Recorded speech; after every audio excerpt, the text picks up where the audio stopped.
3:17 on the morning of September 12, 1942, Captain Geoffrey Appleyard crouched in absolute silence on a rocky beach in Nazi-occupied France, watching German sentries patrol the cliff-top fortifications less than 40 yards above his position.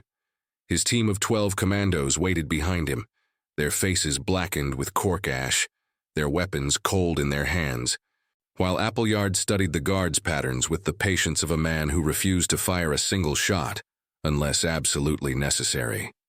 If you're fascinated by the unconventional warriors who changed the course of World War II, hit that like button and subscribe for more stories of the soldiers history forgot. Geoffrey Appleyard had never intended to become a soldier at all. Born in 1916 in Leeds, Yorkshire, to a successful family in the textile trade, he grew up in a world of libraries, hiking expeditions across the Yorkshire Dales, and dreams of exploration. At Cheltenham College and later at Cambridge, where he studied engineering, Appleyard excelled not through aggression but through meticulous planning and physical endurance. He was a natural athlete, captain of the college ski team, and a member of the University Mountaineering Club, who spent summers climbing in the Alps and winters racing across frozen Norwegian fjords. His friends described him as thoughtful, almost shy, with a quiet intensity that made him listen more than he spoke. When war broke out in September 1939, Appleyard was 23 years old and working as an engineer. He volunteered immediately, joining the Royal Army Service Corps, but the tedium of logistics and supply chains felt suffocating to someone who had spent his youth on mountain faces and glacier crossings.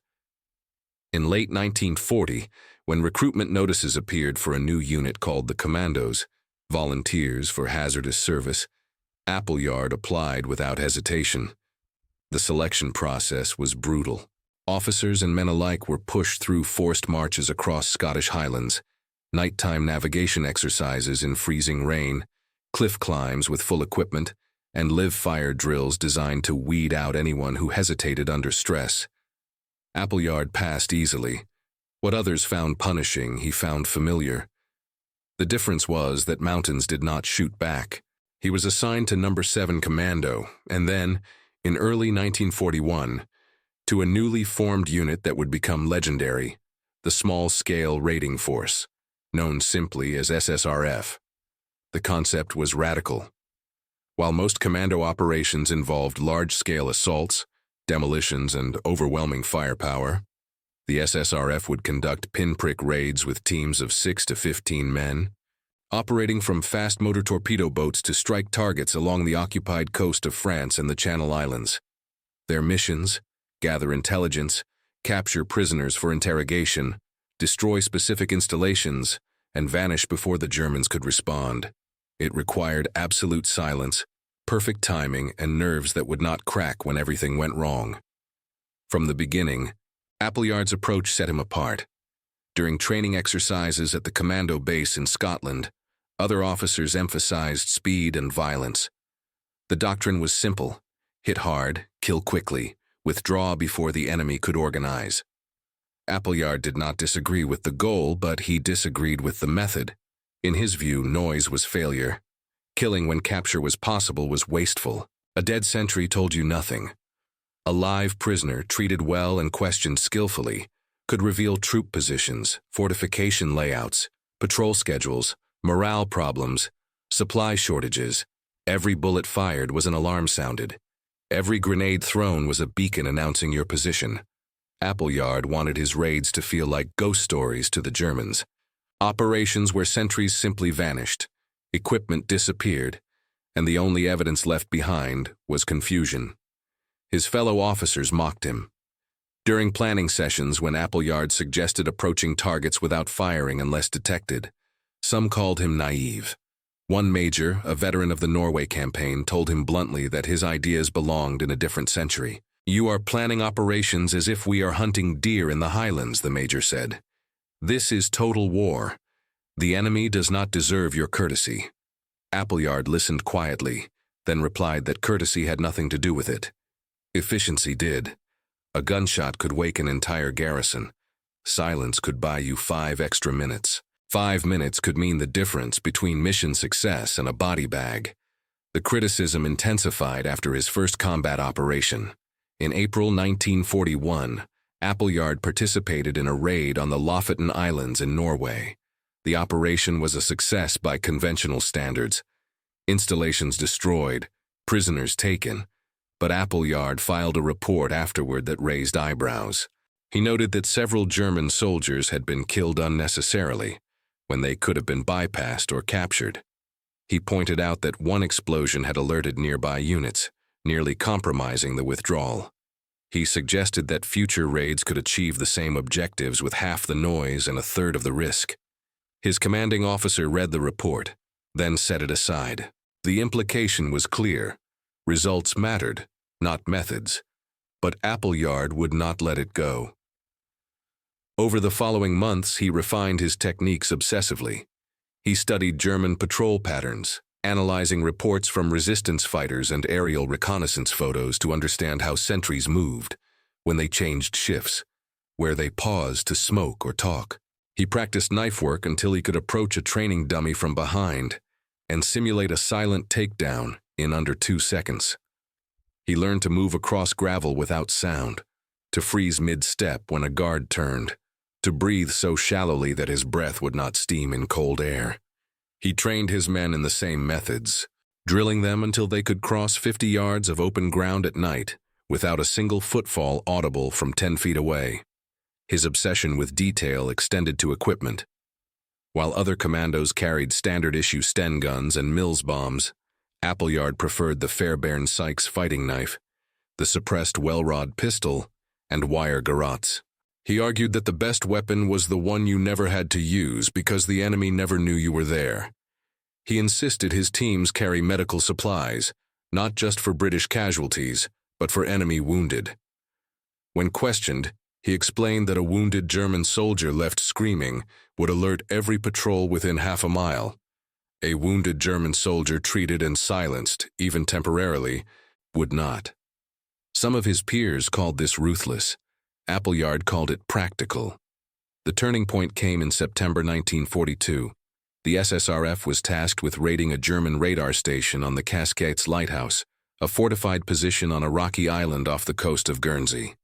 Intelligence indicated 12 to 15 German soldiers stationed there, with reinforcements available from nearby Alderney within 30 minutes if an alarm was raised. The mission objective was simple: capture at least one radar technician alive, photograph the equipment, and withdraw. The challenge was that the lighthouse sat on a cliff surrounded by minefields, with sentries posted at every approach. A conventional assault would trigger mines, alert the garrison, and turn the raid into a bloodbath. Several officers considered the mission borderline suicidal. Appleyard volunteered to lead it. He spent 2 weeks studying the target. He pored over reconnaissance photos until he could sketch the entire island from memory. He interviewed a French fisherman who had visited the island before the occupation and remembered a narrow path along the northern cliff face, too steep for mines. He calculated tide times, moon phases, and the exact moment when German sentries would be at their least alert, the dead hours before dawn, when men had been standing watch for 6 hours and wanted only to sleep. He selected 12 men, all volunteers who had trained with him for months. He told them they would carry no grenades, no Sten guns, only knives, suppressed pistols, and climbing rope. If they had to fight their way out, the mission had already failed. On the night of September 12, 1942, Appleyard and his team approached the Casquettes in a motor torpedo boat, cutting engines 2 miles offshore and paddling the final distance in rubber dinghies. The sea was rough, waves slamming against the cliffs with a roar that masked the sound of their approach. They landed on the northern face at 3:17 a.m., exactly as planned. The cliff path was there, just as the fisherman had described. A ledge barely 18 inches wide with a 200-foot drop to the rocks below. Appleyard went first, moving in darkness with only his hands and feet to guide him, feeling for holds, testing each step. Behind him, his men followed, roped together, trusting his judgment absolutely. It took 40 minutes to reach the top. When Appleyard pulled himself over the edge, he lay flat in the wet grass watching. 2 sentries stood near the lighthouse entrance, smoking cigarettes, their rifles slung. A 3rd sentry walked a patrol route along the western edge of the compound. Appleyard studied them, timing their movements. The smokers would finish their cigarettes in 3 minutes. The patrolling sentry would pass the lighthouse door in 4. There was a 15-second window when all 3 would be out of sight of the radar room door. That was his opening. He signaled his men forward, 2 groups of 6, moving in absolute silence. The first group would neutralize the sentries without killing them if possible. The second group would enter the radar room, photograph the equipment, and capture the technicians. Appleyard led the second group himself. As the patrolling sentry turned the corner, one of Appleyard's men stepped from the shadows and struck him unconscious with a precise blow to the base of the skull. The 2 smokers died without a sound, knives across their throats before they could cry out. Appleyard regretted the necessity, but there was no clean way to capture both simultaneously without risk of alarm. He whispered a brief acknowledgement of their deaths, then moved on. The radar room door was locked. Appleyard picked it open in 30 seconds, a skill he had learned from a former burglar now serving in the commandos. Inside, 2 German technicians sat at their equipment, headphones on, monitoring signals. They did not hear the door open. They did not hear Appleyard cross the room. The first technician felt a knife pressed against his throat and a quiet voice in German telling him to remain silent. The second technician turned, saw 2 commandos with suppressed pistols aimed at his chest, and raised his hand slowly. Neither man resisted. Appleyard had his prisoners. While his men photographed the radar equipment with a miniature camera, Appleyard questioned the technicians in fluent German, another skill he had acquired during his engineering studies in Switzerland before the war. He learned the radar's range, its weaknesses, the rotation schedule of the garrison, and the frequency of supply boats from Alderney. He learned that morale was low, that the soldiers felt abandoned on this isolated rock, that they feared British raids but had grown complacent because no attack had come in over a year. He learned all of this in 8 minutes, speaking quietly, treating the technicians with cold professionalism. When one technician asked if they would be shot, Appleyard shook his head. "You will be prisoners of war," he said. "You will be treated according to the Geneva Convention." The technician seemed more surprised by this than by the raid itself. Appleyard's team withdrew the way they had come, carrying the 2 prisoners, moving in the same ghostly silence. They were back at the cliff edge within 15 minutes. The descent was slower, the prisoners terrified of the drop, but Appleyard personally roped them in and guided them down, step by step, until they reached the beach. The motor torpedo boat picked them up at 5:02 a.m., exactly on schedule. When the sun rose 2 hours later, the German garrison on the Casquettes woke to find 2 dead sentries, 2 missing technicians, and photographic evidence that British commandos had spent nearly an hour inside their radar station without triggering a single alarm. The intelligence gathered from the raid proved invaluable. The radar technicians, questioned by MI5 experts, revealed vulnerabilities in the German coastal defense network that would later be exploited during the preparations for D-Day. The photographs allowed British scientists to develop jamming techniques. The operation was classified, but within military intelligence circles, Appleyard's name began to circulate. He was the officer who could do the impossible. He was the man who brought prisoners back alive, but Appleyard himself felt no pride. In the days after the Casquettes raid, he wrote in his personal diary, a leather-bound notebook he kept hidden in his quarters, about the 2 sentries his men had killed. He had reviewed their bodies before withdrawal, searching for identification. One was 19 years old from Bavaria, carrying a photograph of a girl in a summer dress. The other was 23, a wedding ring on his finger. Appleyard knew their deaths had been necessary. He knew that hesitation would have meant disaster. But necessity did not erase the weight. He wrote, "I wonder if their families will ever know where they died or why. I wonder if my own family would want to know, if it were me." He never spoke of this to his men. A commander could not afford doubt in front of his soldiers. The German response to the Casquettes raid was swift. Within a week, additional troops were deployed to the Channel Islands, patrols were doubled, and new orders were issued. Any British commando captured alive was to be executed immediately, in accordance with Hitler's commando order of October 1942, which declared special operations troops to be terrorists rather than soldiers. The order was illegal under international law, but it was enforced ruthlessly. Appleyard knew this. Every man in the SSRF knew this. They were no longer protected by the rules of war. If captured, they would be shot. It did not stop them. Between September 1942 and July 1943, Appleyard led or participated in 14 raids along the occupied coast. Each operation followed the same pattern: meticulous planning, silent approach, surgical execution, clean withdrawal.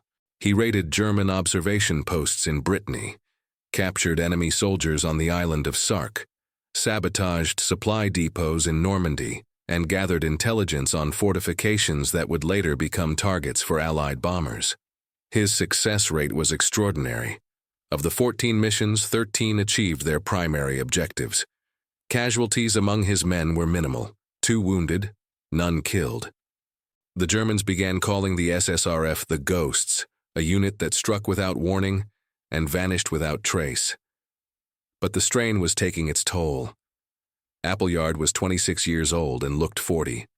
His face had thinned, his eyes permanently shadowed by sleeplessness. He rarely spoke about anything except the next mission. His few letters home to his parents in Yorkshire were brief and vague, filled with reassurances that he was well, that his work was important, that they should not worry. He did not tell them that he woke most nights drenched in sweat, replaying every decision, every death, every close call. He did not tell them that he had begun to see the faces of the men he had killed, German and British both, in his dreams. He did not tell them that he had started to feel detached from his own body, as if he were watching himself from a distance, moving through missions like an automaton executing a program. His commanding officer, Major Gus March Phillips, noticed. March Phillips was a career soldier, hard and experienced, a man who had survived years of combat without illusions. He pulled Appleyard aside after a particularly difficult raid in May 1943 and told him to take leave. "You are burning out," March Phillips said. "I have seen it before. You push too hard, care too much, and one day you hesitate because you are thinking about the dead instead of the living, and that hesitation kills you." Appleyard promised to consider it. He did not take leave. In early July 1943, the SSRF was tasked with a reconnaissance mission over Sicily in preparation for the Allied invasion of Italy. Appleyard would fly as an observer in a Whitley bomber, photographing enemy positions and defenses. It was not a combat raid. It was supposed to be safe. On the night of July 12, 1943, Appleyard boarded the aircraft at an airfield in North Africa.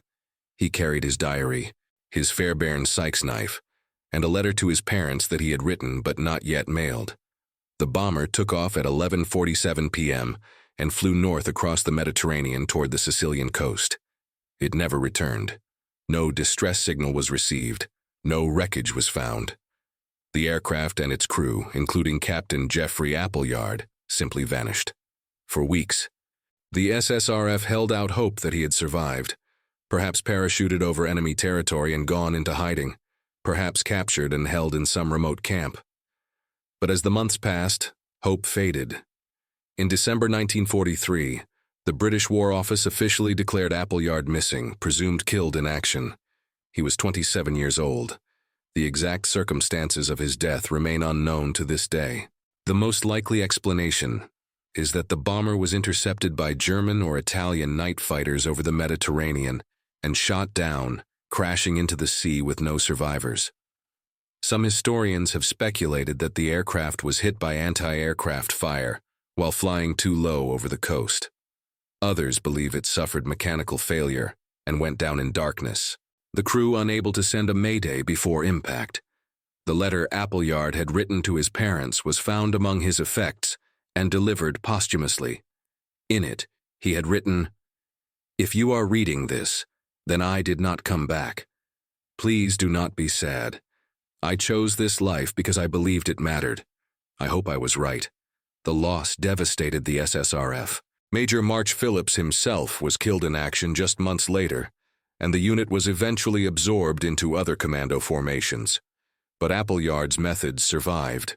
The techniques he had developed, the emphasis on silence and precision over firepower, the insistence on treating prisoners with discipline rather than rage, became doctrine in British special operations. After the war, officers who had trained under Appleyard helped establish the Special Air Service, the Special Boat Service, and other elite units that would carry forward his philosophy, that the best operation was the one where the enemy never knew you were there until it was too late. Appleyard was awarded the Distinguished Service Order and the Military Cross for his actions, both posthumously. His name appears on the Runnymede Memorial in Surrey, alongside the names of 20,000 other airmen who died over Europe and have no known grave. For decades, he was largely forgotten outside military circles.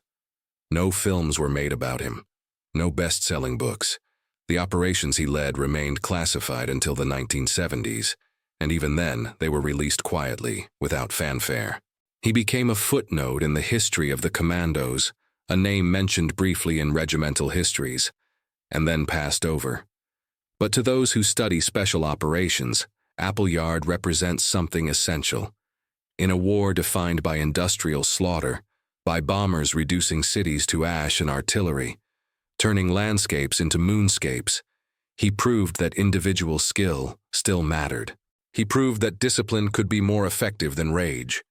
He proved that you could be ruthless without being cruel, that you could kill when necessary without losing your humanity. His refusal to glorify violence, his insistence on treating even enemies with a strange, cold respect, set him apart from the mythology of the fearless warrior. He was afraid. He was haunted. He knew exactly what he was doing and what it cost, and he did it anyway because he believed there was no other choice. The men who served under him remembered him differently than the officers who mocked him. They remembered a commander who never asked them to take a risk he would not take first. They remembered a man who learned their names, their families, their fears, and carried that knowledge into every decision. They remembered that he never lost a single man under his direct command to enemy action, a record almost unheard of in commando operations. When interviewed decades later, one of his sergeants said, "He was the best officer I ever served with, and I served with some legends. He cared about us, truly cared, and that made us willing to follow him anywhere. We would have walked into hell for him, because we knew he would walk in first, and make sure we all walked out again." War is often remembered in numbers. Divisions destroyed, casualties inflicted, territory captured, strategic objectives achieved. But wars are fought by individuals, men and women who wake each morning and choose to continue, who carry fear and doubt and grief and still move forward. Geoffrey Appleyard was one of those individuals. He was not a superhuman. He was not invincible. He was an engineer from Yorkshire who loved mountains and books and quiet mornings, who found himself in the worst war in human history and chose to fight it on his own terms. He refused to let the machinery of total war turn him into a machine. He insisted on thinking, on planning, on caring, even when it was easier not to. And in doing so, he saved lives, gathered intelligence that helped win the war, and left a legacy that shaped how modern special operations are conducted. The cost was his own life, lost somewhere over the Mediterranean on a summer night in 1943. He was 27. He never married, never had children, never got to see the world he helped save. His diary, recovered from his quarters after his death, ends with an entry from July 10th, 2 days before his final mission. He wrote, "I do not know how much longer I can do this. I am so very tired, but as long as there is work to be done, I will do it. That is all any of us can do." If this story moved you, hit that like button and subscribe for more forgotten heroes of World War II. Tell us in the comments where you are watching from, and if someone in your family served in any war. Their stories deserve to be remembered too, because behind every number in a history book is a name, a face, a life that mattered. Geoffrey Appleyard understood that. We should too.